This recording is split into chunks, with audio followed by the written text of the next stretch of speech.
విభిన్నంగా ఆలోచిస్తే చాలు వ్యవసాయంలో అద్భుతమైన లాభాలు పొందొచ్చని నిరూపిస్తున్నారు కొందరు అభ్యుదయ రైతులు. ఇలా లాభాలు పొందుతున్న వారిలో ఒకరు ఏలూరు జిల్లాకు చెందిన రైతు రాంబాబు. అందరిలాగా పంటలు వేసి తక్కువ ధరకే అమ్మడం కంటే మార్కెట్కు అనుగుణంగా పంటల్ని వేసి అధిక లాభాల్ని పొందొచ్చని రుజువు చేస్తున్నారు.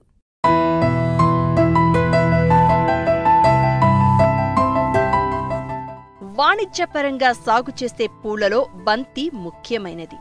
పండుగలు, శుభకార్యాల సమయంలో వీటికి మంచి గిరాకీ ఉంటుంది. బంతిపూల పంటకాలం 120 రోజులు. 120 రోజులు కాగా నాటిన 55 నుండి 60 రోజుల నుంచే దిగుబడి మొదలవుతుంది. అంతేకాకుండా వీటిని ఏడాది పొడవునా సాగు చేసే అవకాశం ఉంది. అందుకే ఏ ఏటికా ఏడు బంతి సాగు విస్తీర్ణం పెరుగుతుంది. తక్కువ పెట్టుబడితోనే ఎక్కువ ఆదాయాన్ని అందిస్తూ ఉన్నది. రైతన్న ఇంటికి లాభాల పూలబాట వేస్తున్నది. అందుకే చాలామంది రైతులు బంతి సాగు చేపట్టి మంచి లాభాలను ఆర్జిస్తున్నారు. ఈ కోవలోనే ఏలూరు జిల్లా ద్వారకా తిరుమల మండలం అంగినగూడెం గ్రామానికి చెందిన రైతు రాంబాబు 1/2 ఎకరం పొలంలో 2 రకాల బంతి నాటారు. మార్కెట్లో కూడా ధర బాగుండడంతో మంచి లాభాలు వస్తున్నాయంటున్నారు. నేను సుమారుగా 1/2 ఎకరంలో బంతి తోట వేయడం జరిగింది. ఒక్కల్ ఎల్లో, ఒక్కల్ రెడ్, ఒక్కల్ ఆరెంజ్ అనే 2 వెరైటీలు పెట్టడం జరిగింది. ఇది బెంగళూరు నుంచి తెప్పించడం జరిగింది మాకు ఈ నారు. మొక్క వచ్చి ₹3 చొప్పున ఒక 6,000 మొక్క పెట్టాను. 6,000 మొక్కకి ఒక 20,000 పెట్టుబడి అయింది. మొక్క ఖర్చు దుక్కులకి ఒక 10,000 దాకా అయింది సుమారుగా. ఇక ఫెర్టిలైజరు, ఫెస్టిగేషన్ అవి కలిపిన ఒక 20,000 దాకా అవుతుంది. సుమారుగా ఒక ఎకరానికి 50,000 పెట్టుబడి వచ్చింది నాకు. ఇది 6 అడుగులు వెడల్పు వేసానండి. మొక్కకి సాలుకి మొక్కకి వేయడం మాత్రం అదే ఒక అడుగున్నర వేసుకున్నాను. మొక్కలు వచ్చేసి మల్చింగ్ షీట్ వేయాలండి. మల్చింగ్ షీట్ లేకపోతే కలుపుని మనం నియంత్రించలేము. కలుపు నియంత్రించాలని చాలా కూలీల కొరత ఎక్కువైపోతుంది. మనకి కూలీల ఖర్చు కూడా ఎక్కువ వస్తుందని దాని ఉద్దేశంతో మల్చింగ్ షీట్ తీసుకురావడం జరిగింది. దసరా, దీపావళి, కార్తీక మాసం ఈ 3 పండుగలు మనం కవర్ అయ్యేలాగా పెట్టుకున్నామంటే కూలికి కొంచెం అంతకంత మనకి గిట్టుబాటు ఉంటుంది. ధర ఉంటుంది మెయిన్. ధరతో పాటు మార్కెట్లో కూడా డిమాండ్ ఎక్కువ ఉంటుందని ఈ టైంలో పెట్టడం జరిగింది. మేము అనుకున్నట్టే బాగానే ఉంది ఇప్పటివరకు అయితే. ప్రజెంట్ అయితే సుమారుగా 3 కటింగ్లు అయింది ఇప్పటికి. కటింగ్స్ 3 కటింగ్లు కొను దాదాపుగా నాకు పెట్టుబడి రావడం జరిగింది.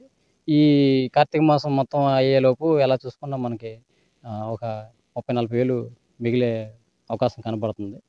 ఎందుకంటే పువ్వులు, ఈ బంతి పువ్వులు అనేది మార్కెట్లో చాలా ఆకర్షణీయంగా ఉంటాయి. ఈ స్వాములు వీళ్ళు అందరూ కూడా ఈ పడి పూజలు కానీ, ఈ పెళ్ళిళ్ళు వచ్చినప్పుడు డెకరేషన్లు కానీ, ఏదైనా ఫంక్షన్లకి వాటికి బాగా ఇది బంతి పువ్వులు వాడడం జరుగుతుంది. దానికి అనుగుణంగానే మేము ఈ పంటను ఎంచుకోవడం జరిగింది. సుమారుగా చెప్పాలంటే ఈ బంతి తోట ఎకరానికి వచ్చి ఒక ₹1,00,000 దాకా కూడా వచ్చే అవకాశాలు ఉన్నాయి. దాన్ని మనం కష్టపడుకోవాలి. దాన్ని మనం చేసే విధానం బట్టి కూడా ఆధారపడి ఉంటుంది. దీనికి పురుగు ఆశించడం ఎక్కువగా ఉంటుంది, ఉధృతి ఎక్కువ ఉంటుంది.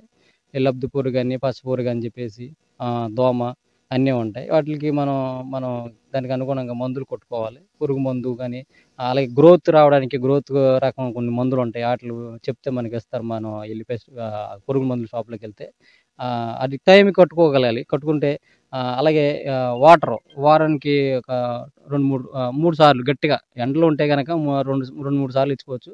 లేదంటే బాగుంటే వాతావరణం బాగుంటే కనుక ఈ కూలింగ్ టైంలో వారానికి ఒకసారి ఇచ్చినా సరిపోతుంది. అలాగే ఆ వాటర్లో మనం దానికి బలానికి ఎరువులు 319 అని, 13-045 అని, పొటాషియం అని, అమ్మోనియం సల్ఫేట్ అలా దఫాలుగా ఇచ్చుకుంటూ ఉంటే మొక్క దిగుబడి ఎక్కువ రావడానికి అవకాశాలు ఉన్నాయి. తడి పువ్వు అంటే కొంచెం ₹20-30 అయితే కొంటున్నారు. అదే పొడి పువ్వు అయితే 50 పైనుంచి ₹60-70 దాకా కూడా ఉంది. ఎంత కాదనుకున్నా ₹50 యావరేజ్, ₹40-50 నా బంతి తోట ఉంటే కనుక, రేటు ఉంటే కనుక బంతి పువ్వుకి రైతుకి ఎటువంటి నష్టం ఉండదు.